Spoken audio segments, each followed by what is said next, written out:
Good morning, everyone. Welcome to Cincinnati TV Toastmasters. It's 10 a.m. on the third Saturday of the month, and you know where we'll be. We will be at the Saturday meeting of Cincinnati TV Toastmasters. And I'm really glad to have our meeting going today because we have prepared speeches, we have table topics, and we have people pitching in and doing roles even at the last minute. So we are a small but mighty team. I have said that before.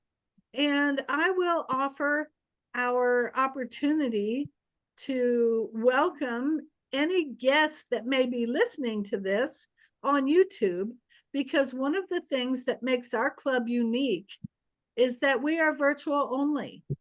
Our club members are made up of people across the United States at this time, but we welcome club members from all over the world. We've had guests from all over the world. In fact, our officers are not all in the same time zone. We have officers from the Eastern time as well as the Pacific time zone. And we think that is something that makes us unique, and everyone is welcome to join us. So if you're listening on YouTube, please know that you can join us on Zoom, and there is no pressure to speak unless you want to speak. There are opportunities for us to welcome you. And then there's also an opportunity for you to give a 1 or 2 or 3 minute answer to a table topic that is what we call our impromptu speeches. So we are ready to get going today. I would like to introduce our Vice President of Education, who joins us from the Pacific time zone, and welcome David Ash. Would you like to take over as Toastmaster of the day? Thank you, Madam Club President. And yes, I am glad to be Toastmaster for the day. We need to fill in a couple of different roles right now, because we're a little bit it's going to be just maybe a little bit of a short-staffed day today. So I was expecting that Joe Schwerling was going to be on today, and had he been on, or if he joins, we may also want to do the officer installation for Joe. But we did officer installations in general last week, so that kind of depends on whether Joe joins or not. So we'll leave that aside for the moment. We also need someone to act as a timer.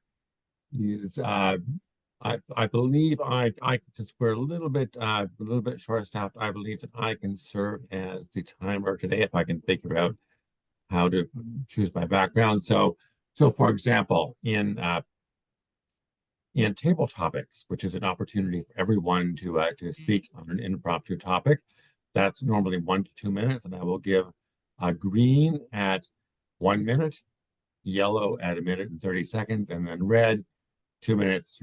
Should be wrapping up at that point. For speeches, I think both speeches today, we do have 2 speakers today. I think both speeches are scheduled for 5 to 7 minutes. If that's incorrect, please let us know. But for speeches, it would be green at 5 minutes, then yellow at 6, and red at 7 minutes. And finally, for evaluations, it would be green at 2 minutes, yellow at 2.5 minutes, and then red at 3 minutes. And I believe we also are going to need an evaluator, but that's a little bit later on, so we can maybe see if other people join. Otherwise, I may end up doing both evaluations today or something like that. So that kind of explains the role of the timer. Also, our club president, Joy Harris, has agreed to also be our word counter, our awe counter, and our grammarian for today. So in that capacity, Joy, would you like to tell us a little bit more about that role and maybe even what the word of the day is? Okay. What I think is one of the best parts of being the grammarian is to watch for colorful language, and watch for interesting phrases, and watch for things that really stood out when people are speaking. So I will be watching for colorful language. And anytime that I need to point out when we stumble across our words, takes 2 or 3 times, a little double clutch, they call it, to get our sentence started or our paragraph started. I'm going to use the word today, awesome. And awesome implies the word awe is a beautiful sunrise, a beautiful sunset. But in today's language, the meal can be awesome, your pet can be awesome. I would like to see some interesting uses of the word awesome. And so we can use it to really show wonder and awe, or we can also just use it as this was an awesome Toastmaster meeting, which I'm sure it will be. So the word of the day is awesome, and I will give a report at the end of how we did. If someone would like to be the grammarian for my speech, I'll do my best to catch my ahs and ums, but I would be glad to hear feedback from others about my speech as well. So back to you, David. Okay, thank you. And we actually still need an evaluator for your speech. So we're coming to the point of the meeting where we would ordinarily be beginning table topics. And our table topics master is our club coach, Jeff. Jeff, I've heard both from you and from others that you're going to be driving, but at some point going to be ready. Are you ready to do table topics now, or do we need to shift things around a bit? Or if you don't mind, if you could put it off until after the speeches, that would be great. I really appreciate it. Are you ready? I mean, are you kind of approaching a point where you do expect once the speeches are done to be ready? Yeah. Okay, very good. Okay, well, with that, because we also, I believe I'm going to need to take on the role of evaluator for both speeches, because that's well, actually, let's think about that. I'm the evaluator currently for Janet's speech. Janet, did you want to evaluate Joy's speech, or should I also evaluate Joy's speech? How would you want to do that? I signed up to evaluate Joy. Oh, okay, very good. Okay, well, with that, well, perhaps you can take it away, Janet, and give an introduction for Joy, and then Joy can give her speech. All right. Our first speaker today is Joy, and she has been a member of our club for a few years now, serving as our president. She always gives very informational speeches. I won't brag on her too much because I'll let you make your decision on how she does. And let's see, her speech title. I didn't ask her what her speech title is. Oh, lead or follow. Okay. So welcome, Joy Harris, lead or follow. Thank you, Janet. Hello, everyone. I'm Joy Harris from Joy Can Help.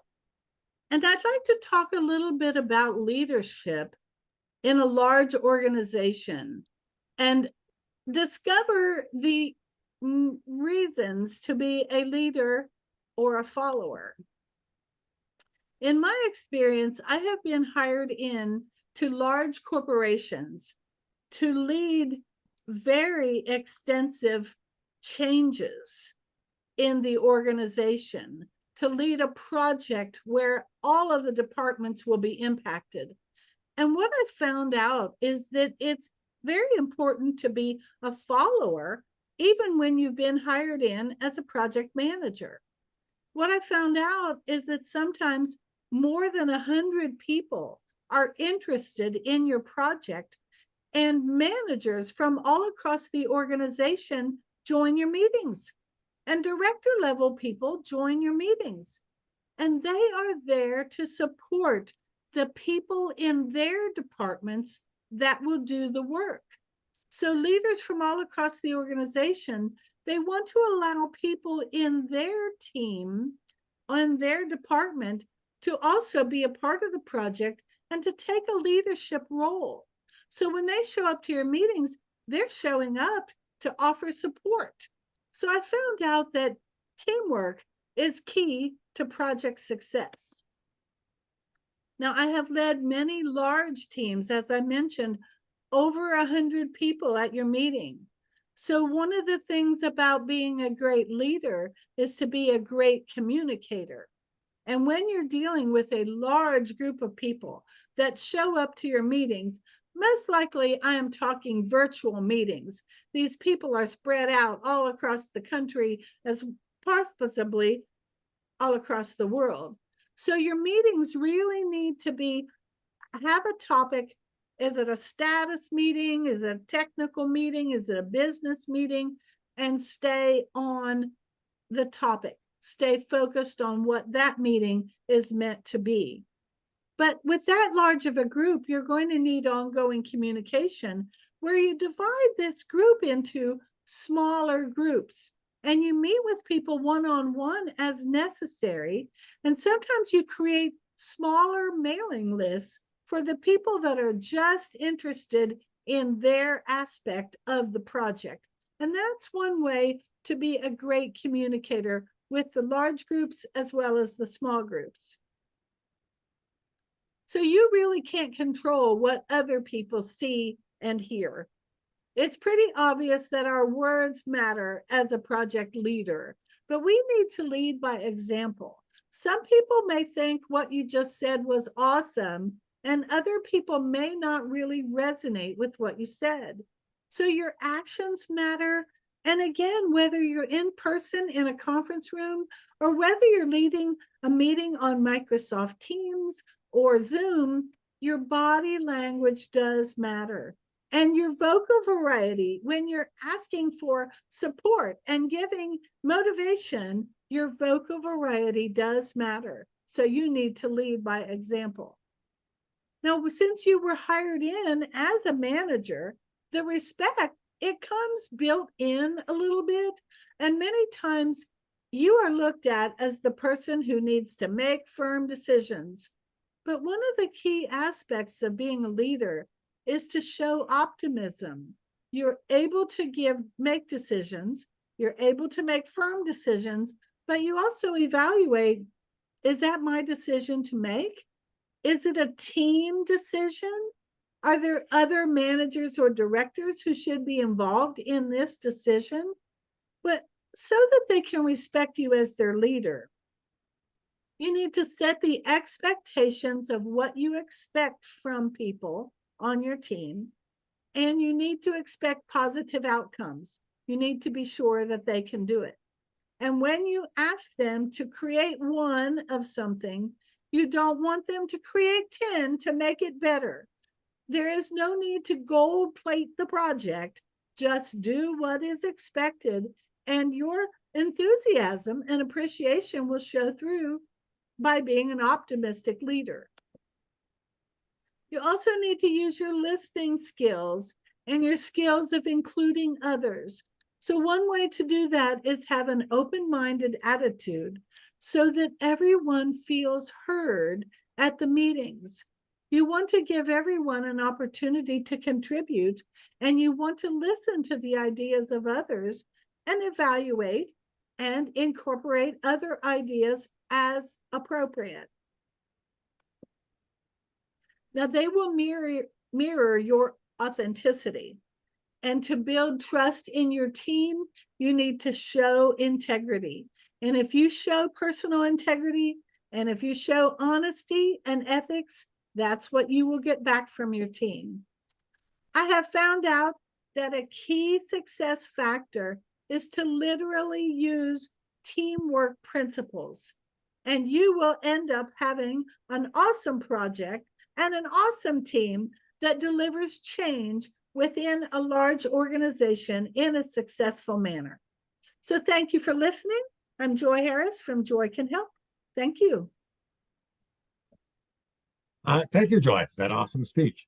And now I am going to just put a minute of silence on the clock to allow Janet to do her evaluation.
Okay.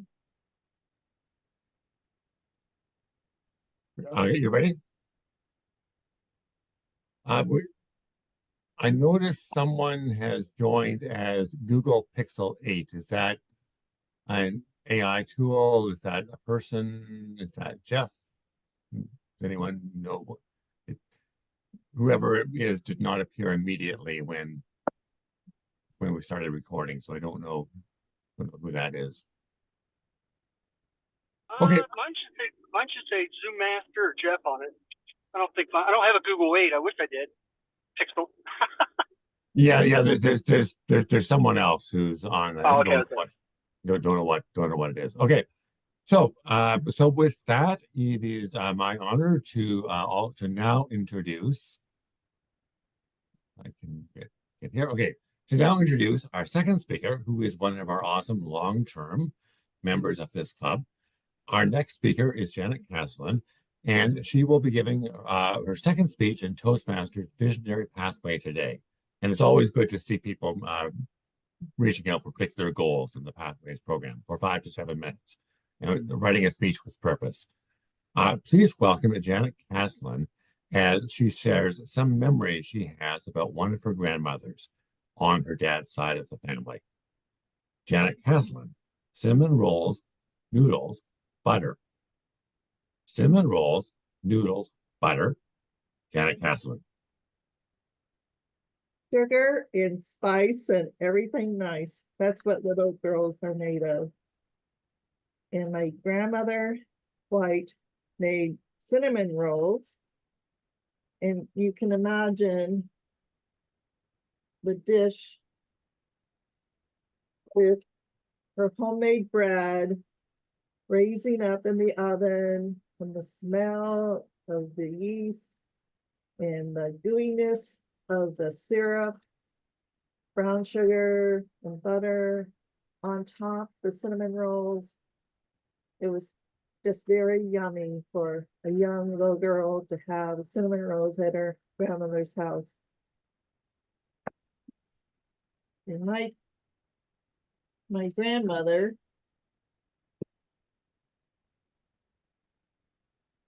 I remember her having the hat with a veil on it.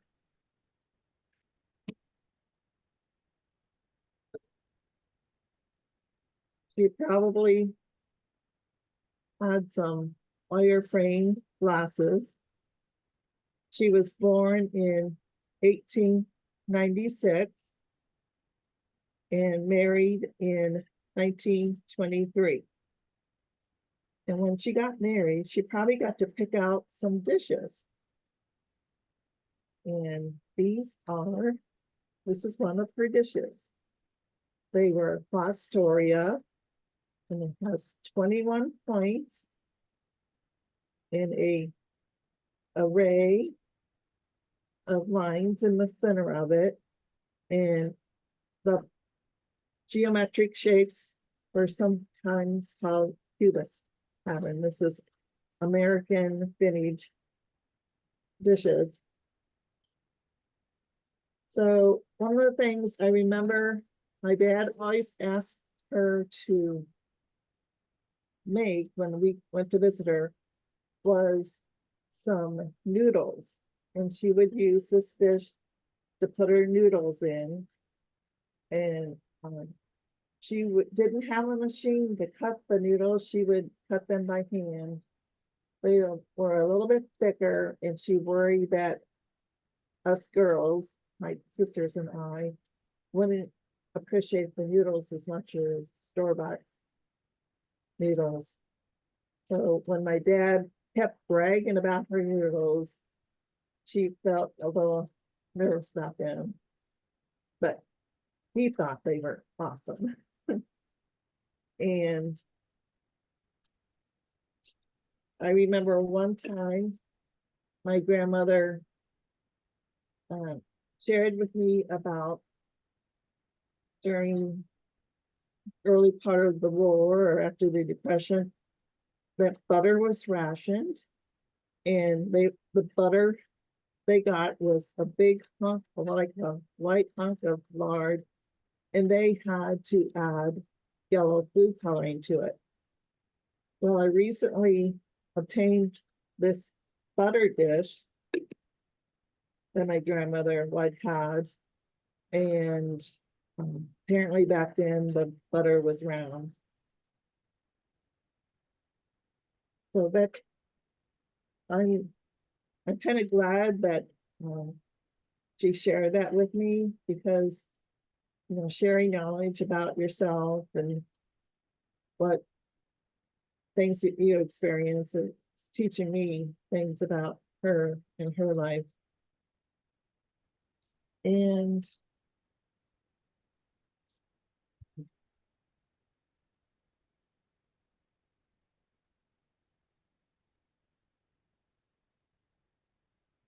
my grandmother lived on an island, Wheeling Island, and I remember being with her when she was on her deathbed or close, about a day away from dying, and I remember holding her hand. She was buried in Middleburn Cemetery. She died in 1971. He was buried in Middleburn Cemetery in West Virginia.